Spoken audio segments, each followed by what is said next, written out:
శ్రీ గురు గణేష్ మేధాదక్షిణామూర్తి సహిత శ్రీ బాలాత్రిపురసుందరై నమః. సనాతనం ప్రేక్షకులకు శుభోదయం. శ్రీ పరాభవనామ సంవత్సర ఉగాది పర్వదిన శుభాకాంక్షలు. శ్రీ పరాభవనామ సంవత్సరంలో 12 రాసుల వారికి కూడా నేను కొన్ని సూచనలు చేద్దాం అనుకుంటున్నాను. 1-2 సూచనలు, ఇవందరికీ కూడా ఉపకరించేటువంటి సూచనలు. గ్రహగతులను ఆధారంగా చేసుకొని నేను ఈ సూచనలన్నీ కూడా మీకు చేయబోతున్నాను.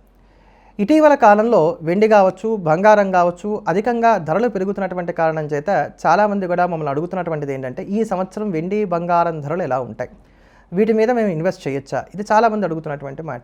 ఇక్కడ ఒకటి బాగా జ్ఞాపకం పెట్టుకోండి. ఈ సంవత్సరం కావచ్చు, పై సంవత్సరం కావచ్చు, అటుపై సంవత్సరం కావచ్చు, రాబోయేటువంటి 3 సంవత్సరముల వరకు కూడా గురువు యొక్క సంచారాలు అంత అనుకూలంగా లేవు. అతిచారాలు ఎక్కువగా ఉంటున్నాయి గురువుకి. గ్రహగతులు కొంత ఒడిదుడుకులుగా ఉన్నటువంటి కారణం చేత షేర్స్లో ఇన్వెస్ట్ చేసినట్టుగా మేము వెండి బంగారాల్లో ఇన్వెస్ట్ చేస్తాం అనుకునేటువంటి వారు మాత్రం జాగ్రత్తగా ఉండక తప్పనటువంటి స్థితి. ఏదో దీర్ఘకాలికమైనటువంటి ప్రయోజనాలను దృష్టిలో పెట్టుకొని ఎప్పటికైనా అమ్మాయికి పెళ్లి చేయాలి కనుక ఇప్పటి నుంచే మేము బంగారం కొంటాం, ఏదో ఇట్లాంటివి ఏవైతే ఉన్నాయో అటువంటి వాటి కోసం కనుక మీరు వెండి బంగారాలు కొనుగోలు చేసుకుందాం అనుకుంటే మాత్రం ఖచ్చితంగా కొనుగోలు చేసుకోవచ్చు. ఇందా నేను చెప్పినట్టుగా వీటి మీద ఏదో లాభాలు భారీగా వచ్చేస్తాయి, షార్ట్ టర్మ్ ఇన్వెస్ట్మెంట్స్గా వీటిని పెట్టేసుకుంటూ మనం వీటిలో షేర్ మార్కెట్ లాగా దీన్ని మేము చూస్తాం అనుకునేటువంటి స్థితి కనుక మీరు ఏర్పాటు చేసుకున్నట్లయితే మాత్రం ఇబ్బందులు పడక తప్పనటువంటి స్థితే ఉంటుంది. కనుక వెండి బంగారాల విషయంలో జాగ్రత్త వహించాలి. అసలు వెండి బంగారాల ధరలు కలిగి ఉంటాయా ఉండవా అంటే మాత్రం ఖచ్చితంగా బంగారం ధర పెరుగుతుంది, అందులో సందేహం ఏమి లేదు. వెండి ధరని అంచనా వేయడం మాత్రం నా శక్తికి మించి ఉంది, అందుకని దాని విషయంలో మాత్రం నేను ఎక్కువగా కలగజేసుకోవట్లేదు. అయితే వెండి ధర కూడా మాత్రం పెరుగుతుంది, ఖచ్చితంగా పెరుగుతుంది. బంగారం ధర కూడా పెరుగుతుంది. కనుక ఇందా చెప్పినటువంటి సూచనలు మాత్రం జ్ఞాపకం పెట్టుకోండి.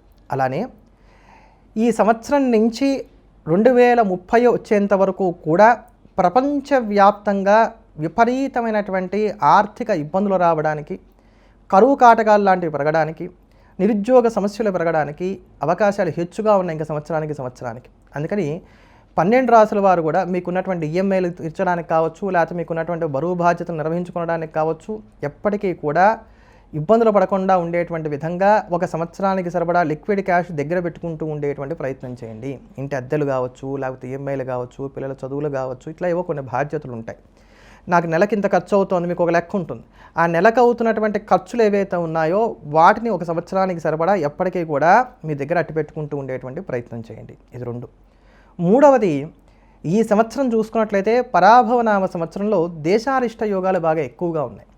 ఈ దేశారిష్ట యోగాలు ఉన్నట్లయితే మరి ఈ దేశంలోనే మనందరం కూడా ఉన్నాం కదా, దేశం నాకు సంబంధం లేదంటానికి అవకాశం లేదు. దేశభక్తి అనేటువంటిది మనకి సనాతన ధర్మంలో చాలా ప్రధానమైనటువంటిది.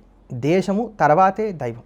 అందుకని చెప్పని దేశభక్తులమైనటువంటి మనం అందరము కూడా ఈ దేశారిష్ట యోగాల నుంచి మన దేశాన్ని మనం కాపాడుకోవడానికి ప్రతినిత్యం మనం చేసేటువంటి అనుష్ఠానం పూర్తయిన తర్వాత మనందరికీ తెలిసినటువంటి ఒక లలితా సహస్రనామము, విష్ణు సహస్రనామము, సుదర్శన శతకము, సుదర్శన కవచము, మీ అందరికీ ఏది ఈజీగా అనిపిస్తే, మీ అందరికీ ఏది తెలిస్తే దాన్ని చక్కగా పారాయణ చేసేటువంటి ప్రయత్నం చేయండి. లేదా ప్రతినిత్యం కూడా దుర్గా సప్తశ్లోకి స్తోత్రాన్ని కానీ, శ్రీరామ జయరామ జయ జయ రామ అనేటువంటి శ్రీరామ జయమంత్రాన్ని కానీ యథాశక్తిగా జపించి భారతదేశాన్ని సర్వతోముఖాభివృద్ధిగా వృద్ధి చెందేటువంటి విధంగా అనుగ్రహించమని చెప్పని భగవంతుణ్ణి ప్రార్థించడం అనేది మంచిది.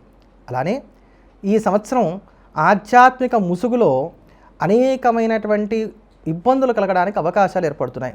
దొంగ స్వామీజీలనండి, దొంగ గురువులనండి, లేకపోతే కనుక దొంగ జ్యోతిష్కులనండి, ఇట్లా ఆధ్యాత్మిక రంగాలలో ఉండేటువంటి వారి వలన ప్రజలు మోసపోవడానికి అవకాశాలు ఏర్పడుతున్నాయి. కనుక సచ్చీలత కలిగినటువంటి వారు తల్లిని గౌరవించండి, తండ్రిని గౌరవించండి, స్వశక్తిని నమ్ముకోండి అనేటువంటి సనాతన నినాదాలు ఏవైతే ఉన్నాయో వాటిని ప్రోత్సహించేటువంటి వారు ఎవరైతే ఉన్నారో అటువంటి వారిని మాత్రమే నమ్ముకొని ముందుకు సాగేటువంటి ప్రయత్నం చేయండి. 12 రాసుల్లో ఉన్నటువంటి వారికి కూడా వ్యక్తిగత జాతకాలు బాగుంటే మినహా, లేకపోతే కనుక ఈ సంవత్సరం ఆకర్షణలకు లోనై ఈజీ మనీ వలన, బెట్టింగ్ల వలన, అదే ప్రకారంగా రకరకాలైనటువంటి వాటికి ఆకర్షణకు లోనే, అంటే ఏవైతే కనుక రూపాయి పెడితే నాకు 100 రూపాయలు వచ్చేస్తాయి అనుకుంటామో అటువంటి వాటి వలన నష్టపోవడానికి, వ్యసనాలు పెరగడానికి అవకాశాలు ఏర్పడుతున్నాయి. కనుక తస్మాత్ జాగ్రత్త. ఇటువంటి వాటికి కాస్త దూరంగా ఉండేటువంటి ప్రయత్నం చేయండి.